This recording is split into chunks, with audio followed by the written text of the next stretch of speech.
किसी शायर ने अल्ताफ भाई क्या खूब कहा है, जिन्हें चलना सिखाया है वही रास्ता बदलते हैं। जिसे चलना सिखाया है वही रास्ता बदलते हैं। जिन्हें अपना बनाया है वही फिर वार करते हैं। जिन्हें अपना बनाया है फिर वही वार करते हैं। यहाँ तो आस्तीनों के कुछ ऐसे सांप रहते हैं, यहाँ तो आस्तीनों में कुछ ऐसे सांप रहते हैं जो दूध हमारा पीते हैं और जहर हमारे जो दूध हमारा पीते हैं और जहर हमारा। महाराष्ट्र में आप एक मुस्लिम लीडर बताइए कांग्रेस का जिसको कोई पद दिया गया, क्या कोई मिनिस्ट्री मिली गई। आज आरिफ नसीम खान जैसा आदमी, उसको तो राज्यसभा में नहीं लेते, एमएलसी में नहीं लेते। कौन से मुस्लिम लीडर को उन्होंने बारा? इन्होंने वही लीडर को बारा जो इनकी चापलूसी करते थे, इनकी कदमबोसी करते थे, इनके पैरों के नीचे पड़े रहते थे। बैरिस्टर असदुद्दीन अवैसी से हमने यहाँ पर लीडरशिप पैदा की, और औरंगाबाद में नहीं बल्कि आज महाराष्ट्र का अगर कोई मुसलमानों का लीडर है तो उसका नाम है इम्तियाज जलील। आप देखिए महाराष्ट्र में इम्तियाज जलील से बड़ा लीडर है क्या कोई? आज इम्तियाज जलील साहब के साथ तुम जाओ, दूसरे शहर में तुम खड़े नहीं रह सकते, नजदीक इतनी पब्लिक है तो दीवानी अख्तियार किया। अभी औरंगाबाद तब्दीली नाम का मामला देखिए, कांग्रेस के लीडर मौजूद थे वो कैबिनेट में जब वो ठराव पास हुआ, वो तजवीज पास हुई तो, और कांग्रेस अपने आप को तो क्लियर होती। कांग्रेस ने मुस्लिम लीडरशिप को खत्म करने का एक सवाल मैंने कांग्रेस के लीडर से, बड़े स्टेट लेवल के लीडर से पूछा था, बाइसित साफी, कि ये जो बॉम्बे में बम धमाके हुए किसने कराए थे, या मालेगांव में किसने कराए थे? तो उनका कहना था कि भाई ये तो बीजेपी के लोग कराते थे, बीजेपी के लोग कराते थे। अब वो इख्तियार आ गया तो धमाके बंद हो गए, हम तो नहीं कराते थे। तो मैंने बोला ये बात तो मेरे बिल्कुल समझ में आई। तो फिर वो बच्चे क्यों अरेस्ट है अब तक, जो मुस्लिम बच्चे जेलों में बंद थे, जिनकी माँ एक डब्बा लेके जेल के बाहर अपने बच्चे का दीदार करने में, असद साहब की मोहब्बत, अकबर साहब की मोहब्बत, यहाँ पर पर्सनल जो मजलिस ने काम किया, यकीन मानिए आपने, मजलिस ने जो काम किया वो 25-30 वर्षों में कभी किसी ने नहीं किया। आप शहर के किसी भी इलाके में जाइए, आपको एक बोर्ड लगा नजर आएगा इम्तियाज जलील साहब का, जिसने वो रोड बनाई। आप लोग देख रहे हैं औरंगाबाद एक्सप्रेस न्यूज, मैं आपका दोस्त अल्ताफ हुसैन। अब जैसे ही महानगर पालिका की कहीं ना कहीं तैयारियां शुरू हुई है, हर उम्मीदवार, हर पार्टी अपना मैदान में एक ऐसा उम्मीदवार मैदान में उतारना चाहती है जो जीते और उसका कहीं ना कहीं एक ऐसा नाम हो, एक ऐसी पहचान हो कि वो जहां जाए अपना परचम लहराए। उसी के चलते आज मेरे साथ एक ऐसी शख्सियत मौजूद है, रहने के लिए किसी और एरिया में है, लेकिन जब वो उस एरिया में अपना फॉर्म उन्होंने जब दाखिल किया तो लोगों ने उन्हें वेलकम कहा, और कहीं लीड से, यानी कि सबसे पहले अगर एमआईएम के कोई उम्मीदवार जीतने वाले थे तो वो अली जनाब जमीर कादरी साहब थे, जो खुद अपना पेशा पत्रकारिता है। और कई ऐसे लोग बेमिसाल हमने देखे हैं, पत्रकारिता के बाद में सियासत में जब वो कदम रखते हैं तो जीत उनके कदम चूमती है। उसमें एक शख्स जो है जनाब अली जनाब जमीर कादरी साहब मेरे साथ जुड़े हैं, शम्मे रहबर के चीफ एडिटर है और विरोधी पक्ष नेता भी रहे हैं। इनका एक अलग अपना मकाम है, और इससे हटके अगर मैं बात कहूं, शायराना अंदाज अगर इनका हम देखें तो ये काबिल तारीफ है। यानी कि शुरुआत हम जो है आप शायराना अंदाज से करेंगे। मेरे साथ जुड़े जमीर कादरी साहब, बात करेंगे इनसे। सर वेलकम है आपका औरंगाबाद एक्सप्रेस न्यूज में। पहली मेरी आपसे ख्वाहिश है कि कोई एक बेहतरीन शेर हो जाए। दरअसल आज सुबह सुबह का मूड था और मैंने आपको अल्ताफ भाई को वक्त दे दिया था। तो दरअसल चूंकि ज़बान उर्दू से मैं बहुत मोहब्बत करता हूँ, मैं नहीं बल्कि हिंदुस्तान की ये शीरी ज़बान है जिसे दुनिया मोहब्बत करती है। तो बात वहीं से शुरू करते हैं कि वो करे बात तो हर लफ्ज़ से खुशबू आए, वो करे बात तो हर लफ्ज़ से खुशबू आए, ऐसी बोली वही बोले जिसे उर्दू आए। क्या बात है, वाह। तो अल्ताफ भाई हम आपका इस्तकबाल करते हैं, आपने हमें मदऊ किया और हम आपके सवालात के मुंतज़िर भी हैं। हम कोशिश करेंगे कि इंसाफ करें आपके सवालात के साथ और सच बात करें। मैं कोशिश पूरी तरह हमेशा ये करता हूँ कि साफ़त में हूँ, लिहाजा झूठ से परहेज़ करता हूँ और जो बोलता हूँ सच ही बोलता हूँ। और इंशाल्लाह आपके तमाम सवालात के जवाब भी मैं सच। अब सवालातों का सिलसिला शुरू होता है। आप एक ऐसे एरिया में रहते हैं जहां आप चुनकर आए हैं, जिस वार्ड से आप चुनकर आए, काफी दूर वो इलाका है और दूर है, मेरे ख्याल से अब वहां पर आपका दूर तो किसी से कोई ताल्लुक नहीं था। ऐसी जगह से एमआईएम ने आपको टिकट दिया, क्या मंशा लेकर, क्या सोच लेकर आपने वहां से लब्बैक कहा कि भाई ठीक है मैं यहां से लड़ने के लिए तैयार हूं, जबकि आपको पता था कि ये मेरा वार्ड, मेरा एरिया नहीं है। मैं यहां से, अगर कोई और होता, चाहे मैं भी होता, तो मैं भी ये सोचता कि यार मैं अगर यहां से लड़ूं तो मैं शायद इलेक्शन नहीं जीत सकता। क्या मन में था, क्या सोच थी वहां से लड़ने की? नहीं, दरअसल मैं बाहैसियत साफ़ी अगर मेरी ज़ात पर कोई कीचड़ उछाले और ये कहे कि कोई सहाफ़ी जीत नहीं सकता, तो यहाँ पर सबसे बड़ी मिसाल हमारे कायद इम्तियाज़ जलील साहब ने दी थी बाहैसियत साफ़ी। बहुत से लोग हैं मानना है कि साफ़ी सिर्फ मफाद परस्ती का काम करते हैं या भारत में अपने आप को तो बहुत बड़ा समझते हैं, ऐसा सोचते थे। मैंने किसी सियासी लीडर से ये सुना कि सहाफत वाले ये जो काम करते हैं उर्दू पत्रकारिता में 2 कौड़ी के होते हैं। अच्छा, मेरे आपसे ये कहा गया था? ये कहा गया था, तो मेरे जहन में बात है कि अपन भी इलेक्शन लड़ेंगे और इलेक्शन लड़के ये कोशिश करेंगे कि अगर अपने इलाके से दूर रहकर अगर जीतते हैं तो वाकई अपन ने सहाफत में कोई काम किया ऐसा महसूस करेंगे। और अल्लाह ने अली जनाब बैरिस्टर असदुद्दीन अवैसी साहब, अकबरुद्दीन अवैसी साहब, इम्तियाज़ जलील साहब की वजह से मुझे टिकट मिला और आरिफ कॉलोनी के लोगों का मैं ताउम्र बल्कि ताहयात मशकूर ममनून रहूँगा कि उन्होंने मुझे भरोसे से वोट दिया, चुनकर दिया। और मैंने कितना कामयाब रहा आप वार्ड का सर्वे करके महसूस कर सकते हैं। एक दो छोटे मोटे अगर काम मेरे हाथ से रह गए हैं तो एक वो चढ़ाव की रोड का एक बड़ा मसला है, और चूंकि वो हाई कोर्ट में चला गया और मैंने बहुत कोशिश की, नीचे से ऊपर तक की रोड तो बन गई थी, उतना टुकड़ा शुरू से आखिर तक मुझे 11 साल तक सताते रहा। मैंने पूरी ईमानदारी से कोशिश की कि आरिफ कॉलोनी के लोगों के मसाइल हल करूं। अब कितना कामयाब हुआ बाहैसियत सहाफ़ी आप खुद वहां पर जाकर बयान कर सकते हैं। अच्छा, इसके अलावा अगर मैं यहाँ से हट के अगर बात करूँ, आज के वक्त में अगर सहाफ़ी की जिस तरीके से आपने एक सबसे शुरुआती वहीं से हमारी हुई, तो पत्रकार को जिस तरीके से आज नजरों से देखा जा रहा है, आप एक सहाफ़ी है, एक पॉलिटिशियन भी है, आपको क्या लगता है क्या फ्यूचर है इस दौर में पत्रकार का? क्या पॉलिटिक्स में फ्यूचर है या पत्रकारिता में फ्यूचर है, या फिर आप जिस पार्टी से है क्या वो पार्टी ऐसे पत्रकारों को चांस देगी? जहां पर ये सवाल मैं इसलिए कर रहा हूं कि आप एक खुद पत्रकार है।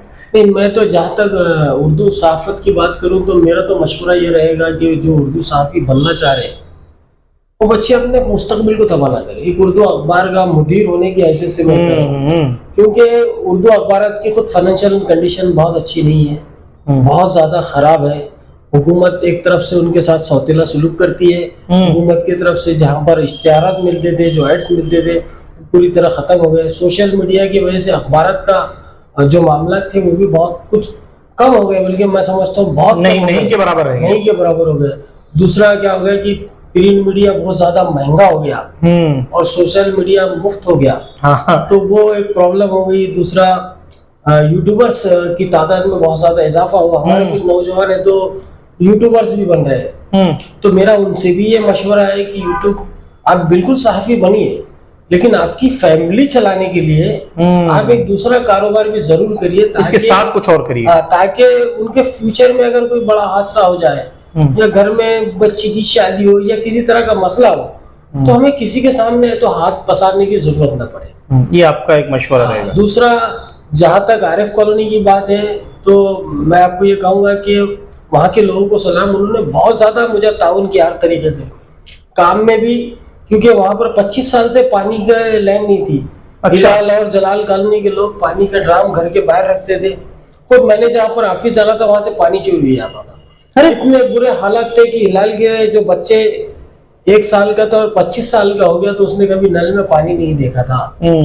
अल्लाह ने वो काम मेरे से 3 महीने में करवाया। हिलाल कॉलोनी के हर घर में मैं पानी पहुंचाने में कामयाब हो रहा, और ये मेरी नहीं बल्कि पूरी मजलिस के कारपोरेटर्स का भी उसमें मेरे को ताउन रहा। खुद मेरे कायद बैरिस्टर असदुद्दीन अवैसी साहब, इम्तियाज़ जलील साहब ने बहुत ज़्यादा उसमें तो मुझे बैक से सपोर्ट किया, और साथ में वार्ड के लोगों ने भी, खुद हिलाल और जलाल के लोगों ने मेरे साथ है तो पाइप लाने में मदद की, गड्ढे खोदने में भी मदद की। हम रात भर बैठकर वहां पर पानी शुरू किया। आज हर घर में पानी वहां पे जो नजर आ रहा है, मेरे से पहले भी 5 कारपोरेटर आके गए थे, लेकिन वो इलीगल एरिया है, नदी का एरिया है कहकर वहां पर कोई काम नहीं किया था। मैंने बहुत कोशिश की, मैं जानता था कि इलीगल एरिया में काम नहीं हो सकता, लेकिन उर्दू अदब ने, मीठी जबान ने, उर्दू शायरी ने मुझे हर जगह ताउन किया। हर कमिश्नर से मेरे बेहतर ताल्लुकात रहे, हर ऑफिसर से मैंने तो ताल्लुकात मेंटेन किया, गाली गलौज से परहेज किया, क्योंकि पढ़ा लिखा कारपोरेटर गाली गलौज देकर अगर काम करे तो मैं समझता हूँ कि ये समझदारी नहीं है, बल्कि ये दौरे हाजिर में सबसे बुरी बात है। कितने करोड़ का लगभग काम किया होगा आपने आरिफ कॉलोनी, हिलाल, जलाल? जहाँ तक मेरा एक अंदाजा है कि हमने 24 करोड़ रुपए का काम कर चुके थे। और अभी पिछले 2-3 सालों का मैं तो कारपोरेशन से वो फाइलें निकाल नहीं सका जितना काम हुआ। बहुत जल्द आएगा। अभी एक शादी खाना वहाँ पर तामीर हो रहा है जो हमने 1 करोड़ का मंजूर कराए थे मेरे कारपोरेटरशिप जाने के बाद। उसके बाद में? हाँ, उसके बाद मैंने मंजूर कराया था, क्योंकि हमारी जमात का ये कहना था कि एक अच्छा शादी खाना औरंगाबाद शहर में होना चाहिए। और चूंकि मजलिस इत्तेहादुल मुस्लिमीन ने एक शादी खाना हमारे कायद इम्तियाज जलील साहब ने मंजूर करवाया था, लेकिन वो कोर्ट की वजह से, कोर्ट के स्टे की वजह से वो मुकम्मल नहीं हो सका। तो फिर हमने दूसरा प्लान डाले, लेकिन ये शादी खाना भी ये हुआ कि शादी खाना नाम से है तो वो जगह ना होने की वजह से, अलाट होने की वजह से ना मंजूर हुआ। और वो फाइल जो जिसके ऊपर जिसमें अमाउंट था 1 करोड़ रुपए गवर्नमेंट का, वो भी रिप्लेस में वापस चला गया। फिर मैंने एक फाइल बनाया और आपके मौजूदा जो कमिश्नर और एडमिनिस्ट्रेटर है उन्होंने बहुत ज्यादा मुझे जी श्रीकांत ने बहुत ताउन किया।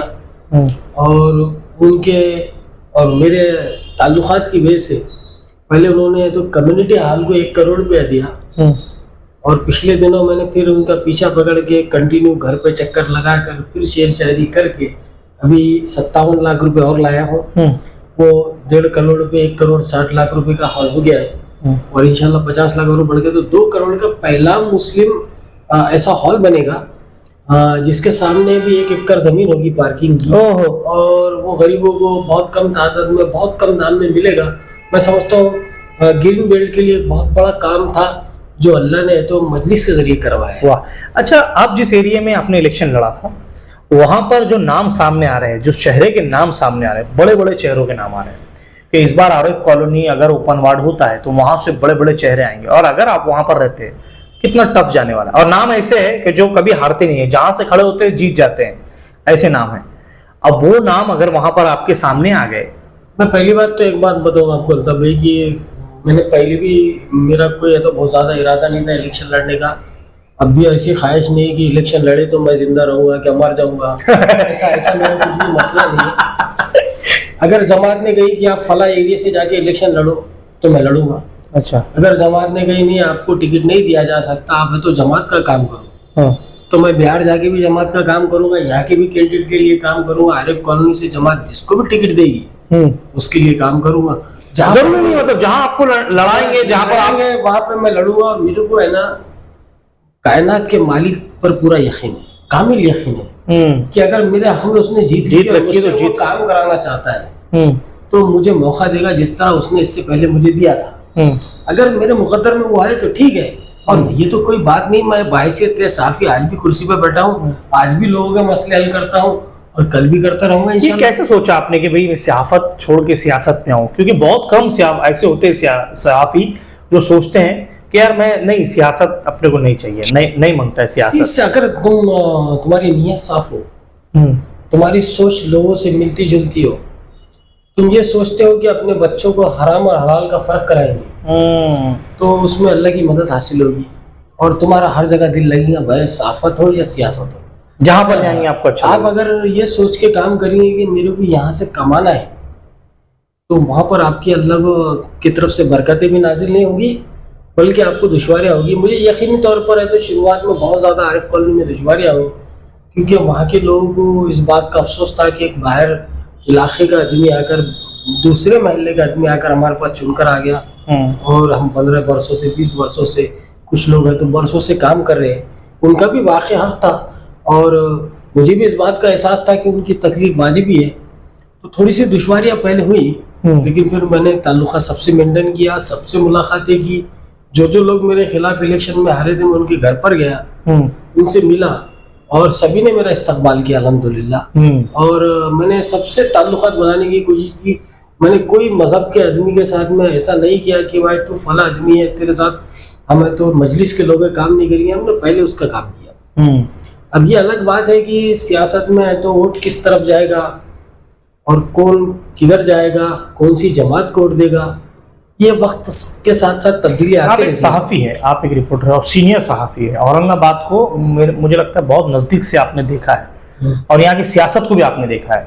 इस बार का जो इलेक्शन है मुझे लगता है थोड़ा हार्ड होने वाला है, इसलिए कि प्रभाग बन गए हैं, एक शख्स को 4 वोट देना है, आपको बाजू के एरिया से भी वोट लेना है, उस एरिया से भी मांगना है, इस एरिया से मांगना है, क्या लग रहा है आपको एक सहाफत के तौर पे, सियासी छोड़ दीजिए, सहाफत की नजरें आपकी क्या दिख रही है? नहीं, मेरे अंदर भी मैं जो सोच रहा हूँ ना कि पैनल सिस्टम से तो मजलिस इत्तेहादुल मुस्लिमीन को नुकसान नहीं फायदा होगा। कैसे फायदा होगा बताइए मुझे। क्योंकि एक आदमी जब 4 वोट डालेगा तो चारों पतंग पे डालेगा, और औरंगाबाद के लोगों की एक आदत हो गई है कि वो पतंग वोट डालते हैं। ये आपने भी देखा होगा, तीनों हलकों में अगर हमने देखे, तीनों असेंबली हलकों में भी इससे पहले खुद इम्तियाज जलील साहब को है तो औरंगाबाद जिले के अंदर ये लोगों के जहन में बैठ गया। पहले हम बचपन में सुनते थे कि पंजे वोट डालना है, लोग जाके गलती से पंजे वोट डाल देते थे।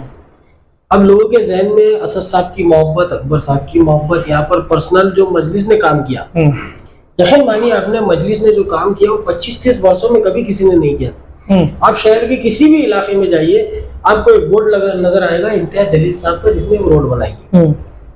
हजारों रोड बनाए उन्होंने, लातादाद आपको डिस्ट्रिक्ट के अंदर रोड दिखेंगे, पूरे डिस्ट्रिक्ट में। तो इम्तियाज जलील साहब ने बहुत काम किया। बहुत से छोटे छोटे मसले सामने नहीं आते, सियासत में हर चीज सामने नहीं लाई जाती, बहुत काम किया। ऐसा सियासत मुझे बताइए, कांग्रेस से क्यों मुसलमान नाराज हुआ? क्यों आखिर 2014 के बाद एक ऐसा सैलाब आया कि कांग्रेस की गलती ये है साहब कि बाबरी मस्जिद की शहादत के बाद कांग्रेस का जो बड़ा वोट बैंक था उससे दूर इसलिए हो गया कि कांग्रेस ने कभी उनके साथ इंसाफ नहीं किया। अच्छा, आज के दौर में आप देखिए, मैं एक मिसाल देता हूँ आपको। आज भी हिंदुस्तान की जेलों में 11,000 से ज्यादा मुस्लिम बच्चे बम धमाकों के केस में अंदर है। अब आप मेरे को बताइए कि पिछले 10-11 वर्षों में बीजेपी की सरकार है, एक भी बम धमाका हुआ क्या?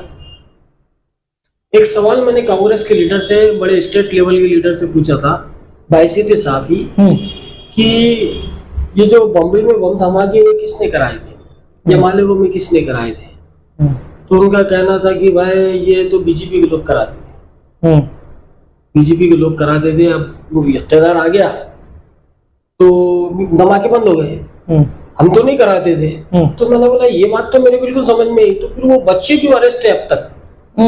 जो मुस्लिम बच्चे जेलों में बंद थे, जिनकी माँ एक डब्बा लेके जेल के बाहर अपने बच्चे का दीदार करने के लिए बैठती है, वो आज भी जेलों में बंद है। ये तकलीफ औरंगाबाद के नहीं बल्कि मराठवाड़ा के, बल्कि हिंदुस्तान के हर मुसलमान के दिल में है कि कांग्रेस ने जो दोहरा रवैया अख्तियार किया। कि औरंगाबाद तब्दीली नाम का मामला देखिए, कांग्रेस के लीडर मौजूद थे वो कैबिनेट में जब वो ठराव पास हुआ, वो तजवीज पास हुई, तो और कांग्रेस अपने आप को तो क्लियर होती, कांग्रेस ने मुस्लिम लीडरशिप को खत्म करने का काम किया। महाराष्ट्र में आप एक मुस्लिम लीडर बताइए कांग्रेस का जिसको कोई पद दिया गया, क्या कोई मिनिस्ट्री मिली गई? आज आरिफ नसीम खान जैसा आदमी, उसको तो राज्यसभा में नहीं लेते, एमएलसी में नहीं लेते। कौन से मुस्लिम लीडर को उन्होंने उभारा? इन्होंने वही लीडर को उभारा जो इनकी चापलूसी करते थे, इनकी कदमबोसी करते थे, इनके पैरों के नीचे पड़े रहते थे। इन लोगों को इन्होंने खिदमत दी। एमआईएम ने उन गरीब लोगों को चुनकर ला दिया जिनके पास ना पैसे थे, न जिनके पास कोई इख्तियार था, न कभी सोच थी।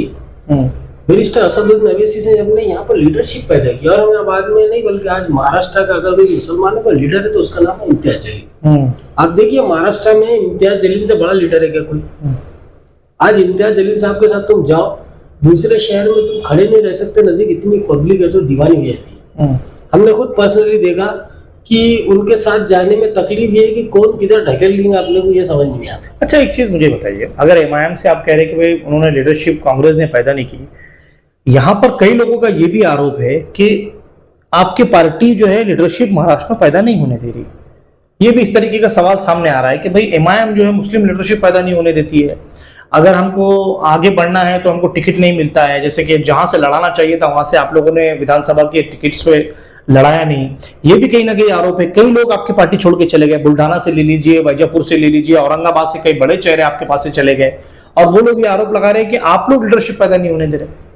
दरअसल अभी आप मेरे को बताइए, बड़े चेहरे का आप नाम बताइए। डॉक्टर गफ्फार कादरी चले गए ना, वो तो समाजवादी पार्टी से इलेक्शन लड़े ना। अभी नहीं लड़े, लेकिन एमआईएम समाजवादी पार्टी से गए ना वो। हाँ, मेरे देखो हमको टिकट नहीं मिला इलेक्शन के अंदर, बहुत से लोग इधर से उधर जाते। गफ्फार कादरी तो समाजवादी पार्टी से इसमें अजीत पवार की पार्टी में गए ना, एमआईएम में थोड़ी थे। एमआईएम तो उन्होंने उसी वक्त छोड़ दिए जब उन्होंने एमआईएम के खिलाफ इलेक्शन कॉन्टेस्ट किए। उन्होंने हमारे उम्मीदवार को गिराने के लिए इलेक्शन तो कॉन्टेस्ट किया, फिर वो समाजवादी में थे ना, तो उनको इमाम का कैसा बोलते आप लोग? आप साफत में रहते हुए आप नहीं इमाम में थे, मैं वो बता रहा हूँ। थे तो बहुत लोग थे ना भाई, आते और जाते, सियासत में लोग आते जाते। लेकिन उन्होंने ये आरोप लगाया, उनका आरोप ये था उनको टिकट नहीं मिला।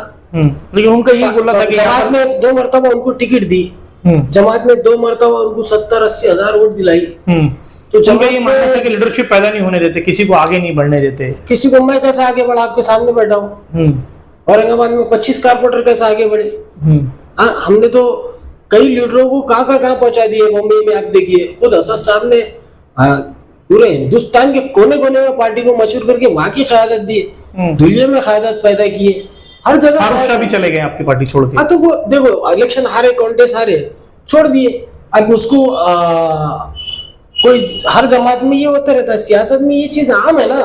आप बताइए कौन सी सियासी जमात में लोग छोड़ के नहीं जाते? कल बीजेपी को इख्तियार से दूर जाने देखिए, इधर चल जाएंगे। आज बीजेपी जो टिकी हुई है ना, पूरे कांग्रेस के लोग बीजेपी में गए हुए हैं, खुद महाराष्ट्र का प्रेसिडेंट भी गया हुआ है। तो आप यहाँ पे देखिए, वीके पाटिल कौन थे, अशोक चौहान कौन थे?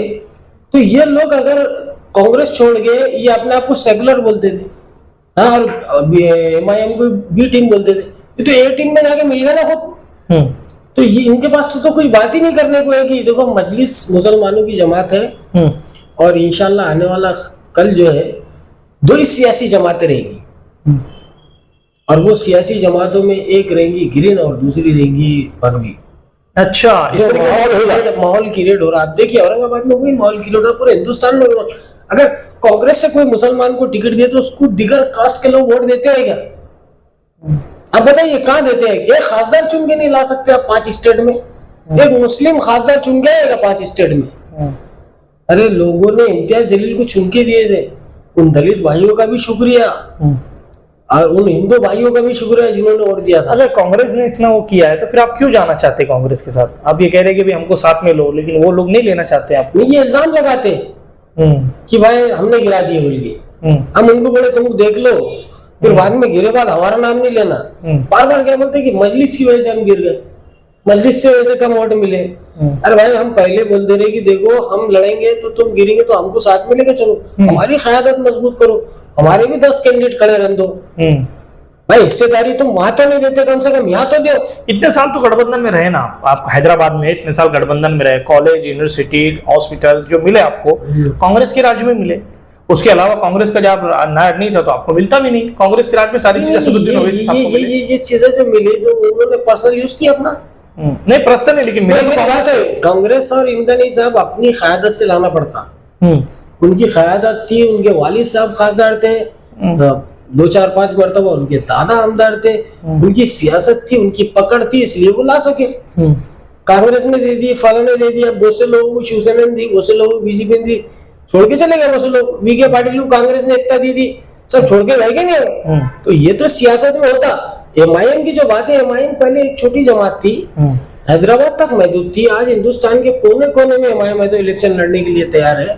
मुसलमानों की वाहिद जमात है जिसकी क़यादत बैरिस्टर असदुद्दीन अवीसी साहब कर रहे हैं और अकबरुद्दीन अवीसी साहब कर रहे हैं, इम्तियाज जलील कर रहे हैं। ये जमात आज हिंदुस्तान के कोने कोने में फैल रही है साहब, लोग इससे मोहब्बत कर रहे हैं, नौजवान तबका इससे जुड़ रहा है। औरंगाबाद में अब किसी भी कोने में हम जाते हैं तो हमको महसूस होता है कि वाकई में क़यादत है और लोग लीडर बनना चाहते हैं। एक आखिरी सवाल आपसे, ये थोड़ा इंटरेस्टेड सवाल है, आपका मन कहाँ से लड़ने, ये आप बता दीजिए मुझे। ठीक है, आरिफ कॉलोनी से अगर ओबीसी हो गया या समझो एसटी जो भी हुआ SYZ, या ओपन नहीं छूटा, लेडीज वार्ड हो गया, आपका मन क्या है? मैं पहले ही आपको इस सवाल कुछ तो सोचा होगा ना आपने कि भाई इस एरिया में मैं कभी भी ये चीजों में सियासत में सोचता नहीं। मैंने कभी कोई ऑब्जेक्शन नहीं डाला कि ये वार्ड काटो, छोटा करो। मेरा मानना है कि तेरे मुकद्दर में जीते तू वहां जीत जाएगा। तो मैं वो सोच के चलना कि भाई जमात मेरे को जहां से लड़ेंगे और जमात नहीं भी लड़ेंगे तब भी कोई फर्क नहीं पड़ता। समीर भाई एक ऐसा सवाल है, साफत के तरीके से जवाब दीजिए और इशारों से सवाल करूंगा, इशारों से जवाब दीजिए। सियासत अपनी जगह, जैसे आपने कहा कि हार जीत का फैसला अल्लाह के हाथ है। आज जो माहौल चल रहा है खासतौर से ग्रीन बेल्ट में, एक दूसरे पर जो जिस तरीके के आरोप लग रहे हैं, आप सवाल समझ जाइए, अंदर ज्यादा डीप में नहीं जाऊंगा, कब खत्म होगा ये तो क़यामत तक नहीं। क्योंकि कभी सोच तब भी नहीं हो सकती। अगर एक बात ये है, अगर हम सुकून में रहे तो कोई अल्लाह को याद ही नहीं करेगा। हम बहुत ज्यादा परेशान रहेंगे तब भी हम मुखालिफत करेंगे वो कायनात के मालिक। तो ये दोनों चीज़ें जरूरी भी है, मगर नमक के तो मजा नहीं आता। मगर सियासत में होना चाहिए मतलब, मगर लेकिन उसका एक मियार है ना, एक उसका भी मियार है। यहाँ पर मियार कैसा मालूम किया, अभी इलेक्शन के बाद बहुत से लोगों को समझ में आ जाएगा कि अपन कहाँ थे।